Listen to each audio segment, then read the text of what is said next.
is up, all you action figure addicts? This is JT. Hello. This is Terrill. I'm Trevor. We're here to talk to you guys about a movie that came out, just a couple days ago? A couple weeks ago? The 14th, Valentine's Day. The 14th. On Valentine's Day.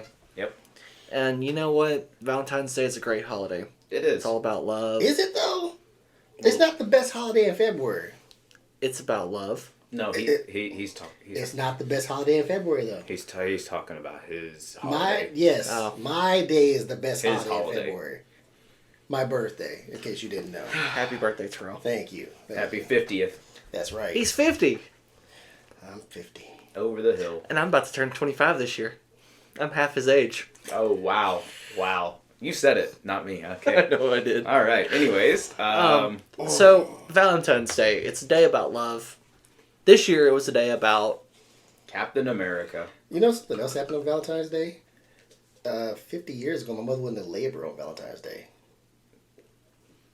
And you were born. 5 days later. 5 days later. Oh, Yeah. wow. Yeah, 5 days later, yeah. But Captain America Brave New World. Yes. This is the start of the MCU's comeback story. Well, I mean, we only had one movie in 2024.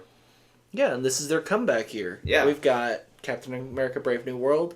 We had Spider-Man, Friend in the Neighborhood Spider-Man. Yep. So far as well. Well, if we're going through the projects this year, I mean, there's a ton of them. But if we're talking about movies, Captain America Brave New World, Fantastic Four. and Thunderbolts. Well, Thunderbolts is coming out in May, Fantastic Four in July.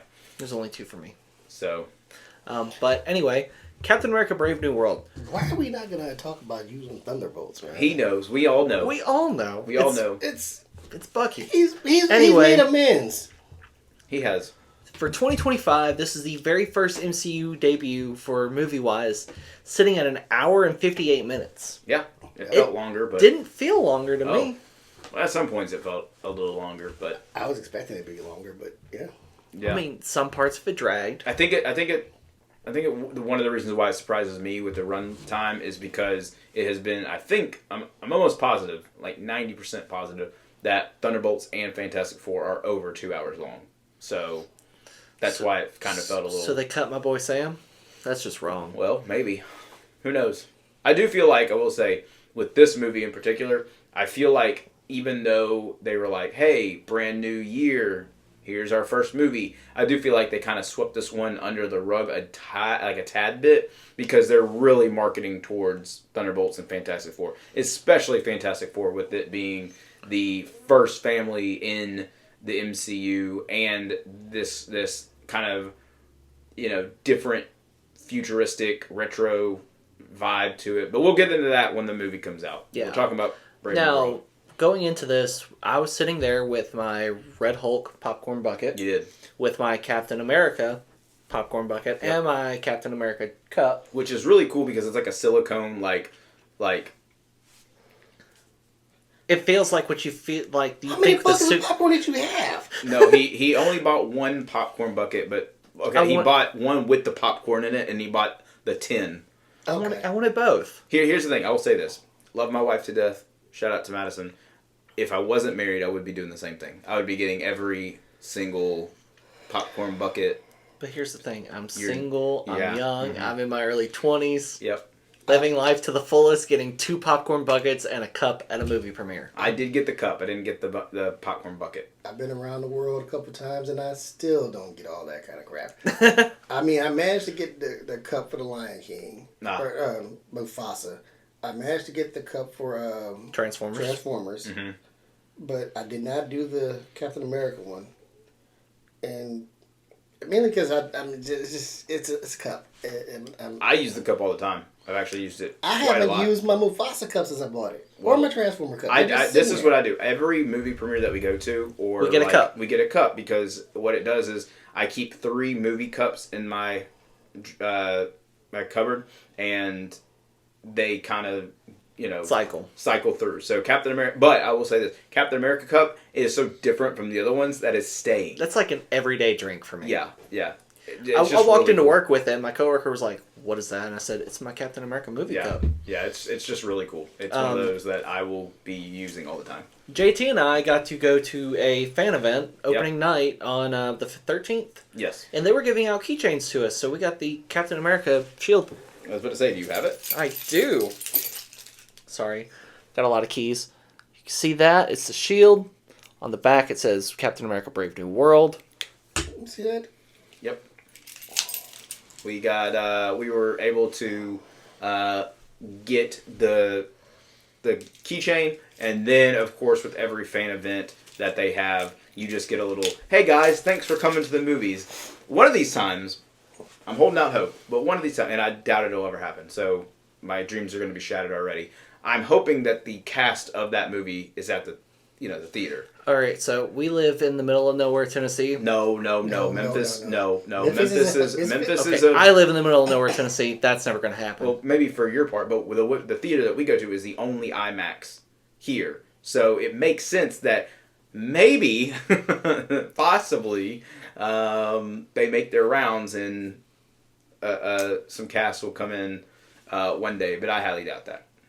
It amazes me that Memphis only has one IMAX. Yep. I mean... And all we have is Malco. We don't have the Regal. We don't have the AMC. We don't have any of that. My hometown has 2 IMAXs. And it's smaller than Memphis. I'm trying to figure out how does that happen. Money. Like whenever we want the really cool popcorn buckets, like the Deadpool and Wolverine one, which is sitting up in my closet at the house, you have to pay money on eBay for them. I've got the Ghostbusters one, which is the Ecto one. That's pretty cool. Yeah. There are a couple of content creators that I've seen that will buy every like popcorn bucket, drink holder. Like I know you and I have seen. Terrill, I don't know if you've seen this. There's a popcorn bucket that is, you press a button on the side of it, and it's the wings for both Captain America and Falcon. You press the button and it goes, and it's the wings. Yeah, there's a guy who goes out there and buys all of those, and he does like a, which one is the best out of all of them, and like the worst to best. I'm not doing that. I'm sorry. Okay, so I just buy the ones that reach out to me the most. The Ecto one, Ghostbusters, correct. And the Deadpool and Wolverine one. It's Deadpool Wolverine. It's Deadpool Wolverine, designed by Ryan Reynolds. Yeah, so that's pretty cool. I will also say this: the Captain America tins are like that metallic, they're really cool. So like you can reuse them as many times as possible. I've popped popcorn in both of them. Here's the thing: I'm not a popcorn person per se, so the tins don't really matter. It would be for a collectible reason. Well, that's the reason why I got both of them. And when we went to go see, what was Sonic? Was it Sonic? Yeah. Mm-hmm. I got the Lord of the Rings, War of Rohan. Yep. Popcorn bucket, and it had a shield on top. It did have a shield on it. It was really cool. And JT really wanted it. I did really want it, but I was told no. Who told you no? Anyways, Captain America Brave New World. Runtime of just shy of 2 hours. I'm fine with that. I'm okay with it. What was your first impression, Terrill? Okay. You and I talked about this. I'm gonna go into to say flat out, this was probably my favorite Captain America film. Wow. And here's the reason behind that. What it's saying to the audience is really impactful. You look at everything that's happening in the world today, it's telling you that there's still hope.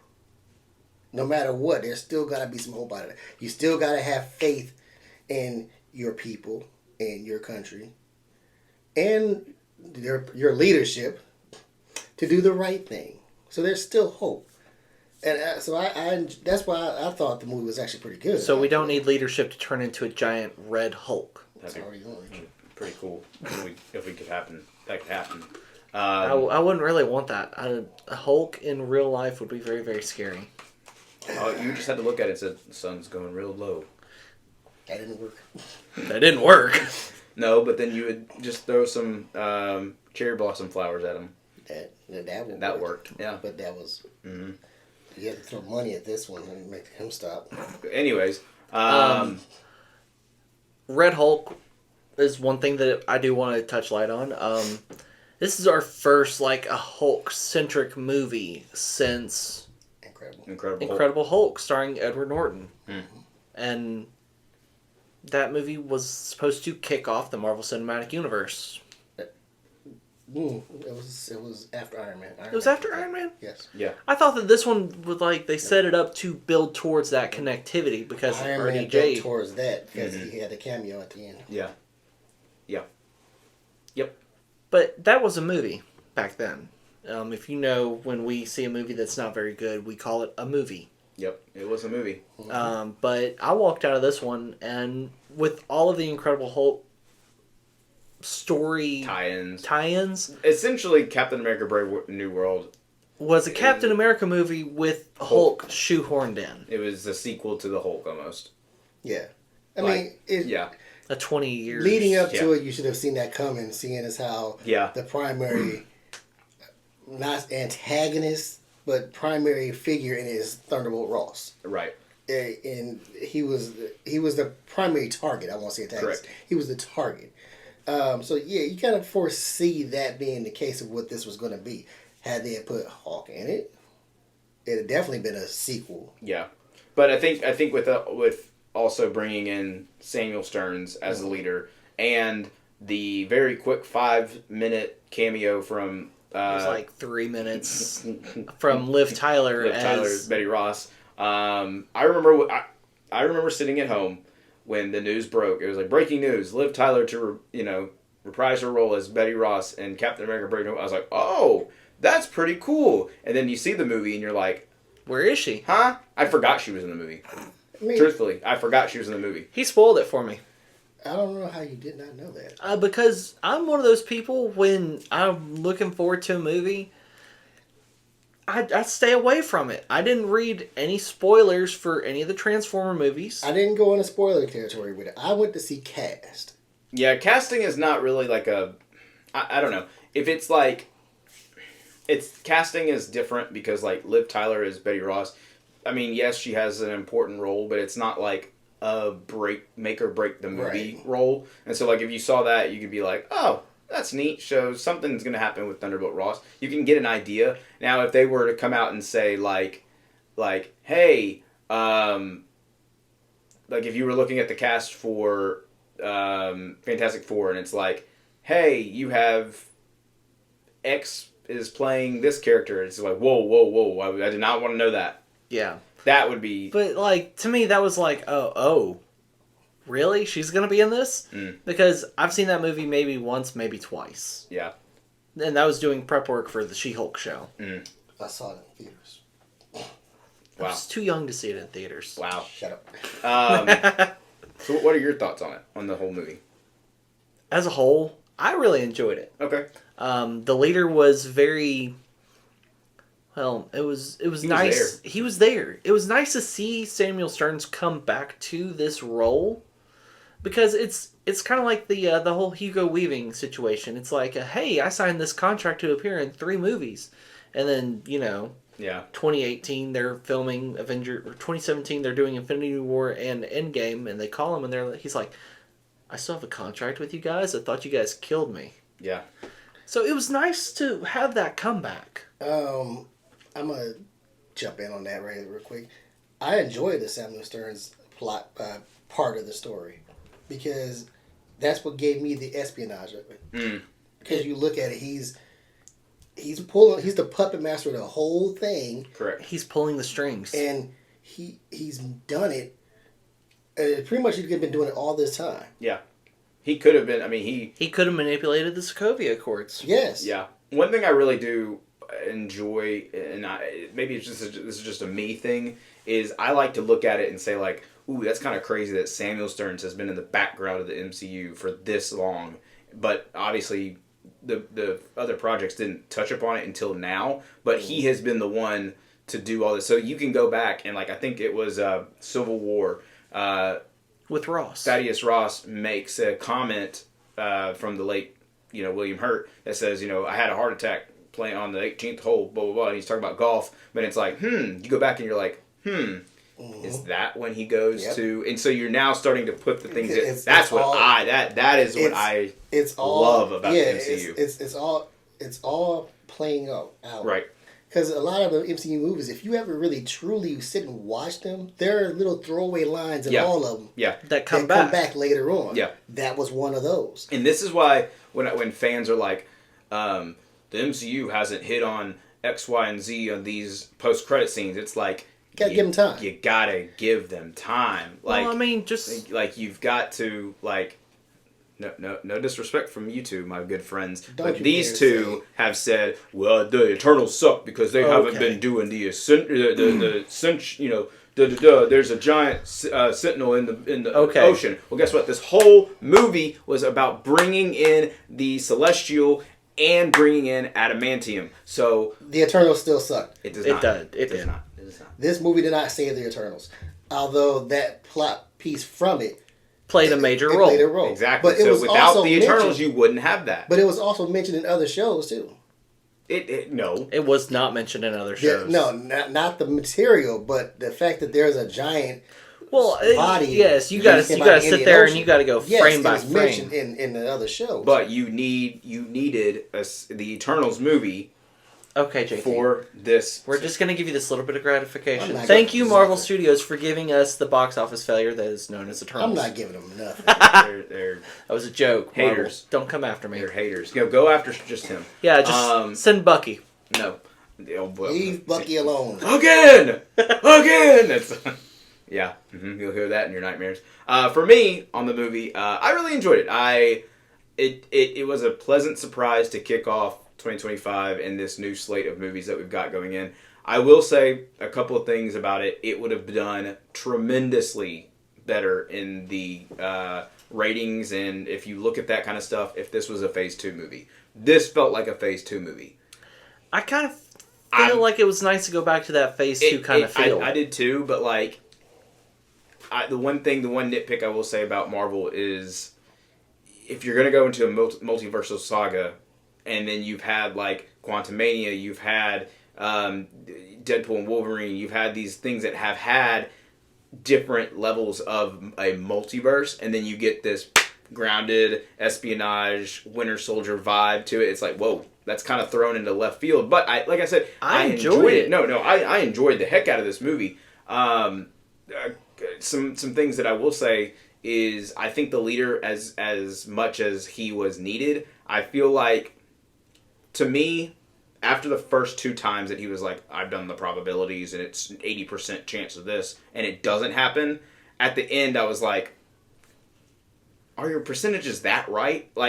Maybe these are percentages that he saw in another, like, maybe it's just a layer upon a layer upon a layer, and that's fine, but like, after the first 2 failed, and then he tries to do other things, and he was like, I saw a 90% chance that you would go back to get Isaiah Bradley, but you didn't, so you surprised me. I was like, technically that was the only one, the first one that was the first one that really failed, though.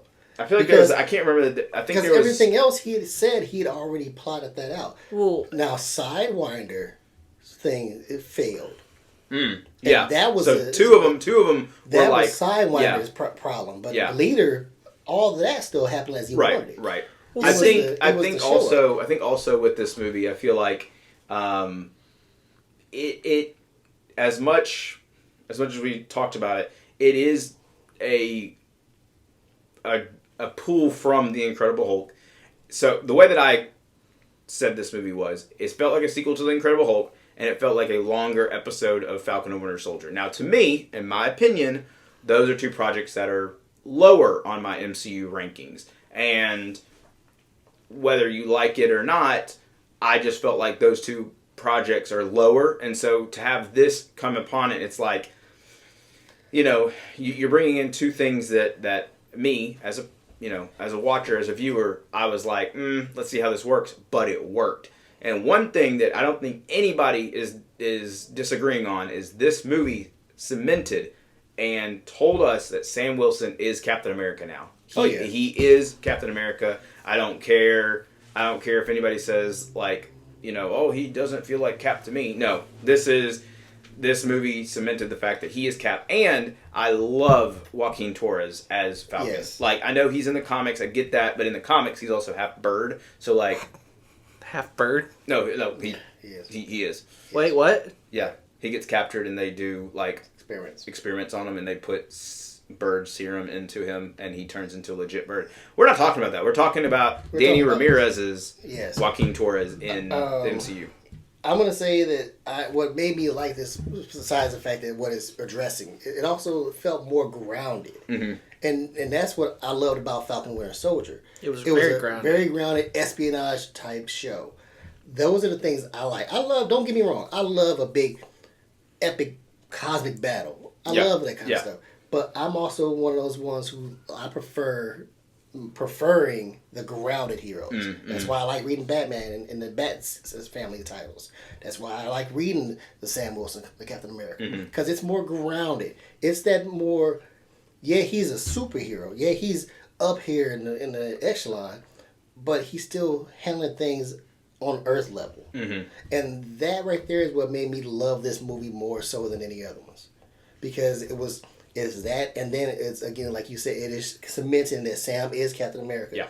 It is showing that even though he's got the title, he knows he's still got that fear in the back of his head of always saying, you're not enough. You're not enough. Mm-hmm. And that was another thing. I actually tied that to myself personally, because I always hear that in the back of my own head when I do things. Mm-hmm. So this one, like I said, this one for me was the best one, because it felt more grounded and it felt more personal.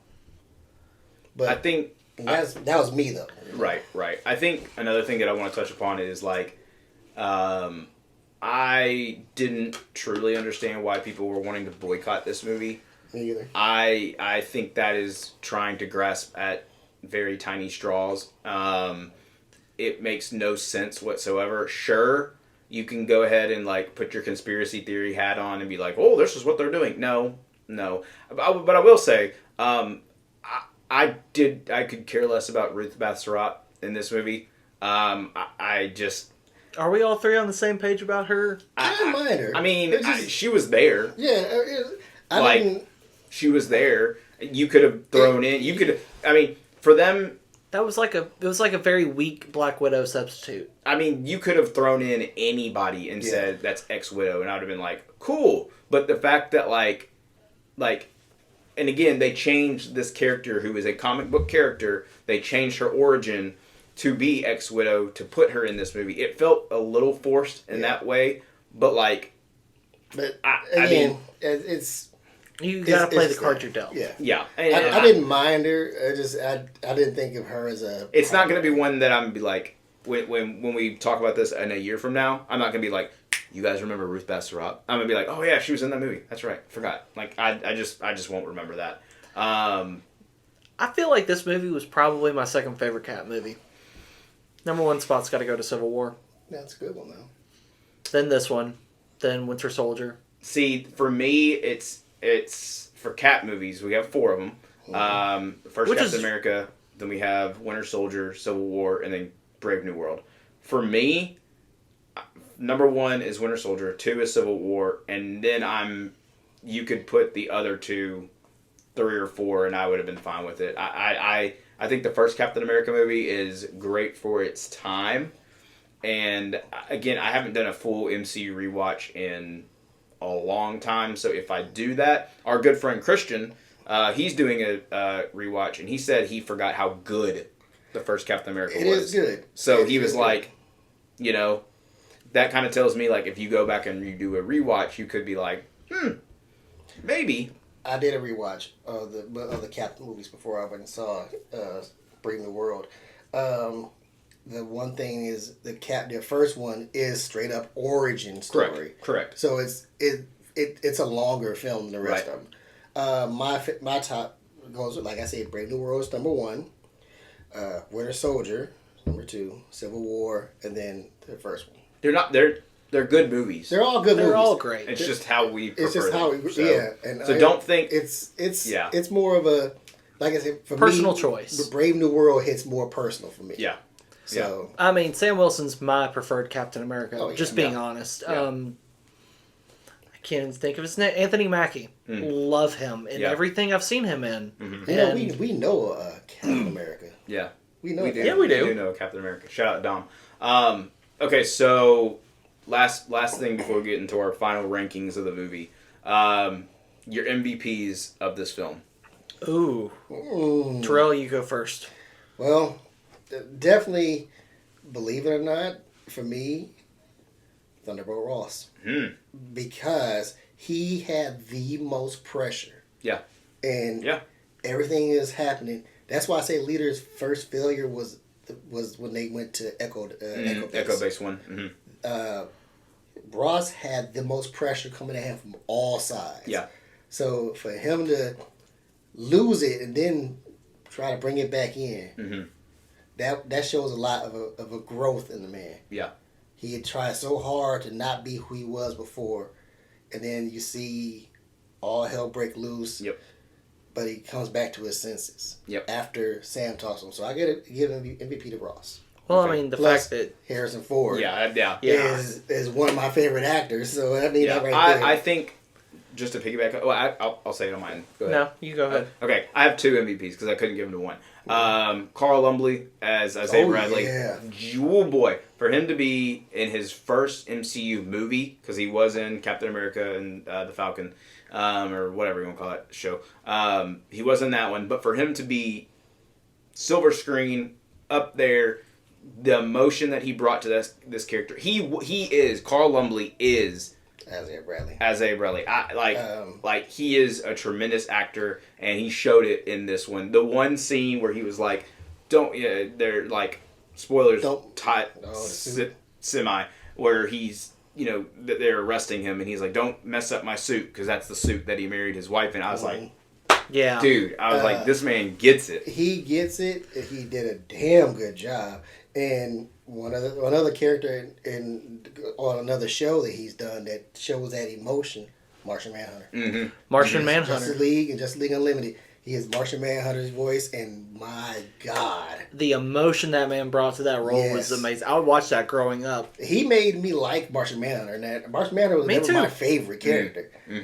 He's still not a favorite, but I liked him more because I saw that the way that he voiced him was more realistic. But then the DCAU of that time frame was a little different too. So, but my second one is Harrison Ford. Marvel, I've got to give you your flowers. Unfortunately, you had the untimely passing of William Hurt. To replace, I don't want to say replace, but to recast that character, which you knew was going to be a huge part of the future. That's a Mount Everest of a task. You go for one of the biggest actors out there in Harrison Ford, and the fact that Harrison Ford has gone on record to say that he had the most fun shooting this movie because of the cast and Feige and everything else just goes to show that like that man's making Disney money. Yes. He is like top tier Disney. Like they call him when they need help. Well, the funny part about it was he called them. Really? Yeah. After they were going to scrap Red Hulk. And then Feige gets a email or a phone call or something, and he said, and normally they don't do this with casting. They say, hey, let's just send in your tape. We'll take a look at it. He gets a phone call, and they said, hey, this actor wants to have lunch with you to go over the role for Captain America. He's like, we really don't do. And he goes, well, it's Harrison Ford. He goes, oh, book it right now. And so they had one lunch, and he got the role. Like that. I mean, just the fact that man is the Mount Rushmore of Disney. He is Thunderbolt Ross. He is Han Solo. He is Indiana Jones. Yeah. Yeah. And he even had the mustache for a hot minute. Yeah. I do love the fact that they did mention the mustache. The switch where he was like, you look I like a little the new different. look. Yeah, I was like, okay, that's because they've done it in every single movie when you get a recast. Yeah. John Cheadle with Terrence Howard. It's like, oh, you look different. He's like, I'm here. Don't say anything. Let's get this done. I'm like, Yep. All right. I love that, and you're right. I definitely Carl Lumbly did a damn good job. All right, my MVPs, my boy Sam. Of course, okay. I'm a huge Sam fan. Yes, I bought the Captain America hot toy that's got the wingspan, and I purged my hot toys, and that's like the one that I kept. Yeah, that's the one that's on my shelf still. My second MVP goes to Joaquin Torres because that man. He had the humor. of a Captain America sidekick, like a Captain America sidekick should.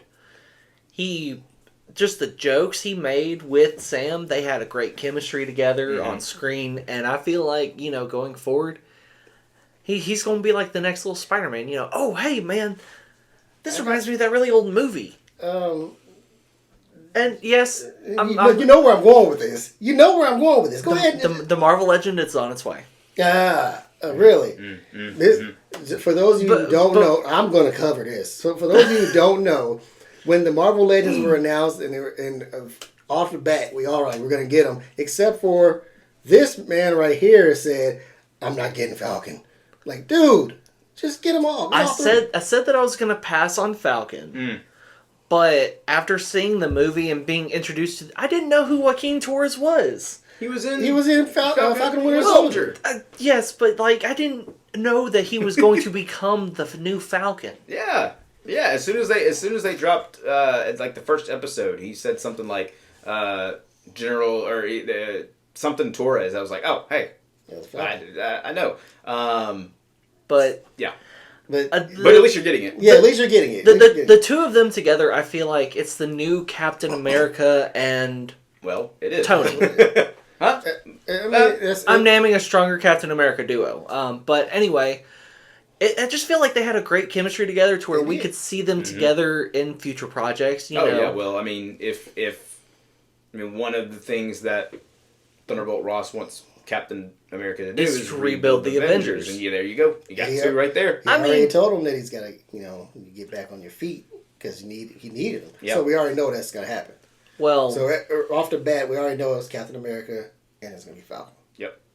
And to me, I think that's a very strong duo right there. It's Captain America and Falcon because that's And they're only going to get stronger together and separate. Like we have a good minute until Doomsday and Secret Wars. So whenever they return, they will have had that chemistry and that camaraderie, the training. They'll have all that together. Well, they're going to have their teamwork down packed. Yeah. I mean, look at how you see Joaquin learn and adapt. In this show. Well, so the missile situation. He learned from that. He flat out told him, I made a mistake. Well, I mean, Tony learned from his mistakes. Yeah, did he? He did. Yeah, okay, did he? You know what? That's a topic for another day because we can be here all day talking about that. Yeah. He learned from his mistakes on this one, and he addressed that. Correct. Even so, he admitted that he made a mistake. Correct. But he needed to make that mistake. He needed to, yeah. It was certain things that happen in the movie have to happen for the character to grow. Correct. And that was one of his things. Character growth is important. Well, it also helped to motivate Sam, too. Oh, true. Yeah. True. Out of, I guess, 10 out of 10. Oh, me? 7.5. If I see it again, it could change. I don't know. But as of the first viewing in a week to kind of watch everything and kind of let it digest, 7.5. Terrill? I saw it a week after you guys did, and I actually had time to gather my notes before I went in. I'm going to give it a 9. Wow. Because, like I said, for me, the movie was grounded. Even though it's a superhero movie, a lot of that stuff's unrealistic. It was grounded, but it felt more personal to me. And then the whole military aspect of it. That dogfight scene had me, eyes bugging out. I was, glued to the screen. It's like you were watching Top Gun for the first time again. No, this was I'm just back in my element. Because they were out to sea. I was loving it. I was just, in awe. Yeah. So, yeah, that movie, that's a lot of things in the movie that made me say, this is it. This is the one. But, yeah. So, this is going to be an attack on several of the influencers that I've seen give this movie review bombs. I loved it. I'm going to give it a 10 out of 10. Wow. This is, overall, the story, the actors, the fact that you can get Harrison Ford in a Marvel movie. You could sit there and you can say, this is Captain America. Thaddeus Thunderbolt is Harrison Ford now. Joaquin Torres is the new Falcon. I almost said Phoenix. The fact that Bucky showed up for 30 seconds is you know. Bucky the funniest part. Seconds and actually the had a funniest part. I was sitting right next to him, part. And he goes... That's a hey. And his face went from... And I was just like, hey, look, it's your friend. Can we address why you don't like Bucky? I can't say it on YouTube. No, you can't. I'll say this. It all ties to Civil War. It does. Go figure. It ties to Civil War, which is a Cap movie. He's a murderer. Anyways, but yeah, that will do it from us. Next, I think we have our Spider-Man or Friendly Neighborhood. Thank you. The whole look. Neighbor Friendlyhood. It's a long title. Spider-Man animated show that just came out. We're gonna be talking about that, so go check that video out. But yeah, we will see you guys next time. And what were we gonna say? Well, guys, stay calm, stay cool, and keep collecting.